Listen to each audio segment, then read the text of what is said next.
This video is brought to you by Warby Parker.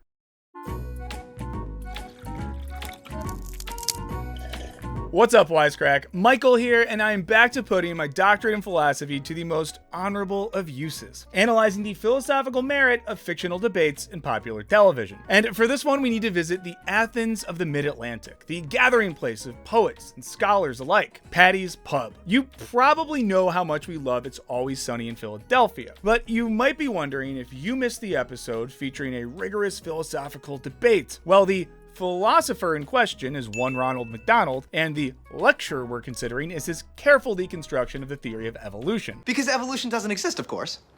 I'm sorry? And before you call me a jabroni, let me persuade you in today's video, A Philosopher Reacts to It's Always Sunny in Philadelphia. But before we continue, I want to give a quick shout out to this week's sponsor, Warby Parker. Warby Parker is committed to providing exceptional vision care online and in stores, offering eyeglasses, sunglasses, eye exams, and contact lenses. At TLDR, they offer really stylish glasses and make it super easy to purchase a pair hassle-free. Their glasses start at $95, and that includes prescription lenses. Along with your regular old pair of glasses, you can get sunglasses, progressives, and even blue light lenses. The best part is that they offer a free home try-on program, so you can check out the fit from the comfort of your own home. All you have to do is take the quiz, which is really easy, I promise, and it'll suggest pairs for you to try on. Simply add it to your cart, and then you get a nifty box with 5 frames shipped right to your house. Then you can try on all your different glasses with different outfits, with makeup, or whatever you need to do to make the best decision. After all, picking out glasses is a big decision, since you'll probably have them for a while. Then when you're done, you just send them back and choose your favorite. Check out Warby Parker's free home try-on program today. There's no obligation to buy, so check it out. It ships free and includes a prepaid return shipping label. Try 5 pairs of glasses at home for free by going to warbyparker.com/wisecrack. Now, back to the show. In case you haven't seen this episode in a minute, here's a quick refresher. Frank rear-ends Dennis's beloved Range Rover, which causes him to spill the bowl of cereal he was eating while driving, because how else would you eat cereal? But somehow in their efforts to seek justice, things go off the rails. Reed Mental Institution hereby decrees Frank Reynolds to not have donkey brains. What? Then evolution comes up, and Catholic Mac puts together a poster board presentation on why science is a liar. Sometimes. And in the process, he inadvertently gets into 2 super interesting and contentious philosophical topics: the reliability of scientific knowledge and the debate between faith and reason. Let's get into it. Now, this is all about making myself credible in your eyes again, and I'm going to do that by admitting that evolution is a lie! God damn you, Mac! As you can see, this is the evolution meter, and I've put God, the creator of everything, on the right side, and evolution on the left. Lots to talk about. Sadly, I won't get into Mac's lovely shirt, but I love what he does right here. So by putting evolution on the left and religion on the right, yeah, you get it.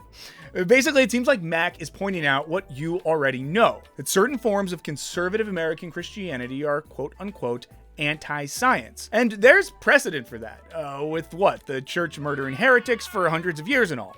But this divide isn't inevitable. After a few well-intentioned thinkers took one for the team, the Enlightenment brought on a whole new era in which scientific thought was not only allowed, but encouraged. It was like how emo kids used to be picked on in high school, but then all of a sudden it went mainstream and sad-looking dudes in tight pants became the new jocks. But this new era of science didn't leave religion behind. In fact, many Enlightenment philosophers found no contradiction between God and rationality, with Descartes thinking God was still the foundation of all our knowledge, and Kant constructing a system that left room for faith. But clearly Mac didn't learn about this at Catholic school because he's setting up a pretty clear either-or paradigm. Let's keep going. Stand here, present some egghead scientific argument based on fact. I'm just a regular dude. I like to drink beer, you know, I love my family. Rock, flag, and eagle, right, Charlie? He's got a point. I won't change my mind on anything, regardless of the facts that are set out before me. I'm dug in, and I'll never change. Okay, let's dig in then. This gets at an important distinction. When Mac says he won't change his mind no matter what, he's not describing faith as most religious scholars would define it. He's describing fanaticism. Fanaticism, which is usually defined as obsessive zeal and uncritical enthusiasm, is a type of blind faith in which those who don't agree with you aren't simply different, they're just wrong, or worse, actively your enemies. Fanaticism is like faith that got real drunk and decided that everyone in the bar wanted to start some shit. It's not good. And historically, fanaticism functions as a politicized version of faith, which leads to stuff like the Crusades, colonialism, witch trials, and Kirk Cameron's film career, all of which are crimes against humanity. German philosopher Immanuel Kant noted the important distinction between faith and fanaticism.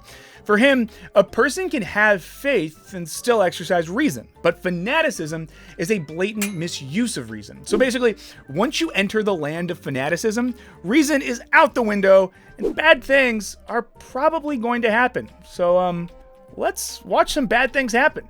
You're not gonna get us to not believe in evolution. And why is that? Because the smartest scientists in the entire world all agree that it's real. Okay, so Dennis right here is touching on an uncomfortable truth. Many of us believe in things like evolution because some authority figure told us to. As a result, a lot of people claim that science is in itself another kind of religion. So let's see how this plays out. Science is a liar sometimes. Oh boy. This is Aristotle, thought to be the smartest man on the planet. He believed that the Earth was the center of the universe. Okay, so yeah, it's true. He did. He also thought that eels grew out of mud. And while Aristotle might have been a bad astronomer with very little understanding of the dynamics of eel sex, he also used his free time to create the intellectual foundations for philosophy, theology, ethics, natural science, and mathematics for hundreds of years to come. But I'm sure Max, he's about to say that right now. I'm sure. Let's watch him do it. Until another smartest guy came around, Galileo, and he disproved that theory, making Aristotle and everybody else on Earth look like a bitch. Okay, yes, it's true. He momentarily kind of looked like a bitch. But again, he kind of also invented natural science. So, you win some and you lose some. Let's see where Mag takes us next. Of course, Galileo then thought comets were an optical illusion, and there's no way that the moon could cause the ocean's tides. He was also wrong, making him and everyone else on Earth look like a bitch again. Okay, honestly though, I can't stop thinking about Mac's shirt. So anyone watching this, if you know where he got that shirt, or put it up on eBay, I'll buy it from you for a lot of money. But again, okay, so the guy, Galileo, was trying his best with the tools he had. Also, he helped prove that the Earth revolves around the sun, so not bad for some dumb science, bitch. Okay, let's keep going. Sir Isaac Newton gets born and blows everybody's nips off with his big brains. Of course, he also thought he could turn metal into gold and died eating mercury, making him yet another stupid bitch. I mean, you have to respect his conviction there. But as Ronald has explained, one way to look at massive shifts in scientific understanding is to say that anytime someone comes up with new ideas, they make previous scientists look like bitches. But instead of seeing this as a bad thing, we might reframe it as a good feature of science. Philosopher of science Thomas Kuhn called these moments of scientific humiliation paradigm shifts. Rather than looking at human knowledge as one consistent process of fine-tuning, Kuhn thought that every now and then, knowledge takes a massive and revolutionary leap forward that undoes a lot of what came before, and makes everyone look like bitches. For example, for a long time, smart scientists thought disease was spread by bad air, and that as a result, fresh air could treat things like tuberculosis or influenza. But then people like Robert Koch and Louis Pasteur made some paradigm-shifting discoveries. For example, that tiny microscopic jerks called germs were giving us life-ending diarrhea. But not everything about the old theory was wrong. The bad air stuff, aka miasma theory, was actually right about some things, specifically that poorly ventilated, dirty, and crowded spaces tended to spread disease, a fact confirmed by germ theory. From there, germ theory would go on to also explain all kinds of other new mysteries that miasma theory couldn't, like why boiling milk is a good idea. Because these paradigm shifts create new types of understanding, Kuhn thought that different paradigms necessitated making those before you look like bitches. Those are 100% his words, which he absolutely said. For example, once you discover that the Earth isn't the center of the universe, previous astronomy is basically useless.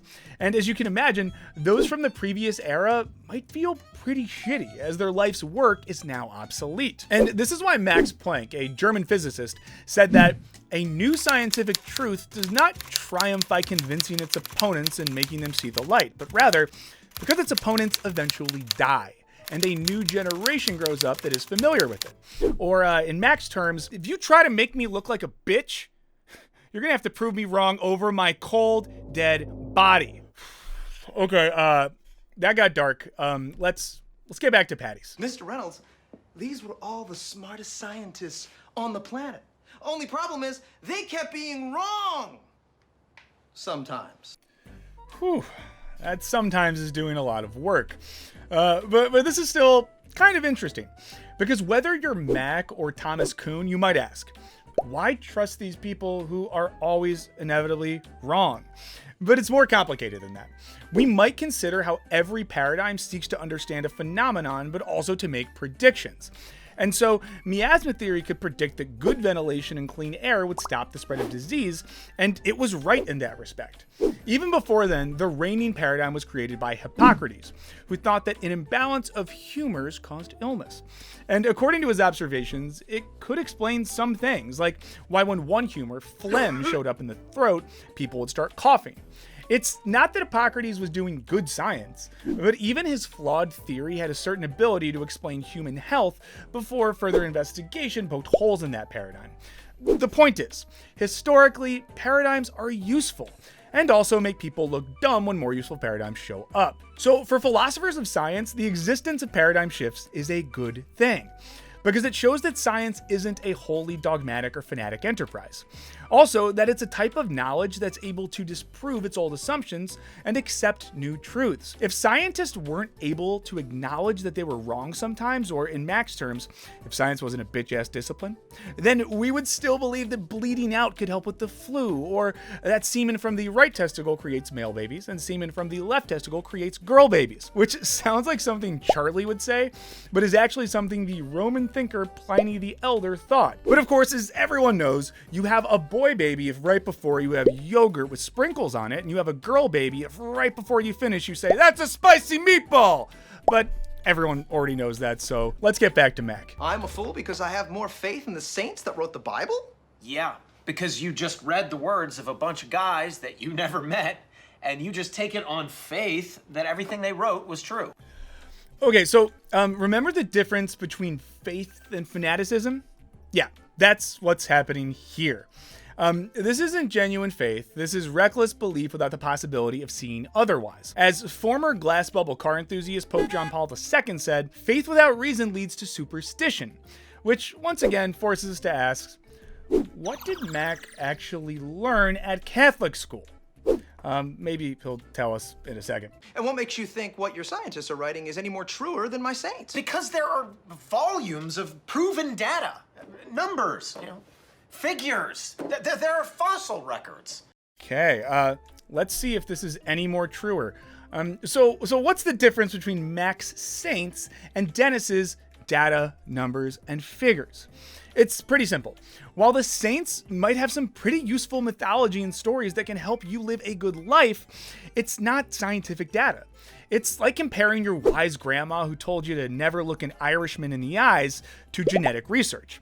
One is pretty messed up folk wisdom, and the other is grounded in observable evidence. But what if you haven't seen that empirical evidence for yourself? Part of why belief in science is a little different from belief in religion is that science is a different institution with different values. The scientific community has norms of peer review, of reproducing experiments to make sure the other person didn't make mistakes or even straight up lie, and that results are consistent over time. But what about dinosaurs? Let's see what they have to say. Oh, fossil records. I didn't even think about the fossil records. I guess I'll concede. Oh, wait, one more thing before I do, Mr. Reynolds. Have you seen these fossil records? Okay, now, I might not personally go look for dinosaur bones, but I can trust that if someone tried to pass off some glued together chicken parts as a dinosaur, somebody else in the field would catch it. It's also worth noting that this isn't a perfect system free of bias, but it's got a few more safeguards than Pastor Bill said dinosaur bones are the remains of the demons who tempt you to have premarital sex at church camp. You don't have to have seen fossils to know that a stegosaurus existed, any more than you need to dig up Abraham Lincoln's bones to know that he was tall. Science, like history, is built upon the consensus and collective knowledge of intellectual communities. So it's not a matter of simply having faith that dinosaurs really existed. Rather, it's about having some trust in the traditions of natural science to accurately communicate peer-reviewed, verified findings and data. And I'm sure Mac's gonna be convinced, so we're fine. Huh? Have you poured through the data yourself? The numbers, the figures. The numbers and the figures. Okay, once again, this just doesn't matter. I don't have a degree in aviation, but that doesn't mean planes don't fly. Also, if you're picking between paying for a degree in philosophy and aviation, for the love of God, study aviation. But that's neither here nor there, so let's get back to our friends. Well, no. No. Oh, interesting. So let me get this straight, Mr. Reynolds. You get your information from a book written by men you've never met, and you take their words as truth based on a willingness to believe, a desire to accept, a leap of, dare I say it, faith? I don't know about you, but Frank and Charlie look pretty convinced. See, what's happening here is Mac has reverted to his either-or paradigm about faith and reason. But as centuries worth of philosophers have maintained, faith and reason can coexist without breaking your brain. Actually, unless you're Charlie, in which case your brain will most definitely overheat. Let's see what they say next. Oh, come on. Look, I don't even know how I'm supposed to respond to that. Come on. That's a false equivalency. Just answer the question, Mr. Reynolds. Sure. Yeah. Okay. Mac broke Dennis, I think. And this is where Dennis gets himself into trouble. Because scientific knowledge isn't a matter of faith. It's grounded, like I said earlier, in institutions and fields of research that have their own internal systems of criticism and verification that require evidence.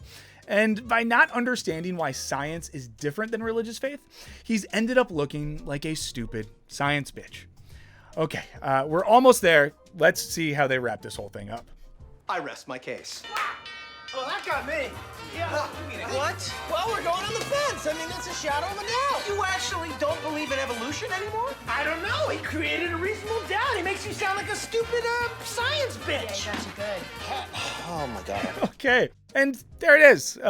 But more seriously, the real irony of Mac's lecture is that the whole faith versus reason debate was largely settled years and years ago. Philosophers from Aquinas to Descartes to Kant to Hegel to Kierkegaard didn't see a contradiction between religious belief and rational knowledge. And hell, even the Catholic Church and the current Pope don't see any contradiction between their theological beliefs and the theory of evolution, or the Big Bang Theory. So why is Mac so upset? This forced contradiction between faith and reason isn't really a philosophical problem, but a political one. Rather than delving into an interesting philosophical problem, Mac is merely parroting a culture war. His fanaticism is seemingly an attempt to return religion back to the pre-Enlightenment days of burning heretics and converting via the sword, a time which was, to use the technical term, not chill. Careful philosophical reflection on both science and religion make both stronger and more intellectually rigorous. As the old saying goes, faith without reason is blind, and science without philosophy is Neil deGrasse Tyson's Twitter feed. So, in conclusion, Mac brings up some important questions to which he offers some fairly ridiculous solutions, and Dennis might technically be more writer than Mac, but he falls into the trap of treating science like its own religion. But most importantly, and the thing I really want you to take away from this video, is that even though it's stupid to eat cereal while driving, it's absolutely Frank's fault and he should provide satisfaction. But what do you guys think? Is Mac actually pointing out some fundamental issues in the philosophy of science? Does Dennis have more in common with Neil deGrasse Tyson than one might think? And is D actually a bird? Let us know in the comments. We'd also love to hear about other shows, movies, or sex cults you'd like me to give a philosophical reaction to. Be sure to hit that subscribe button like you're rear-ending your not real son, and ring that bell like it's last call at Paddy's. And as always, thanks for watching. Later.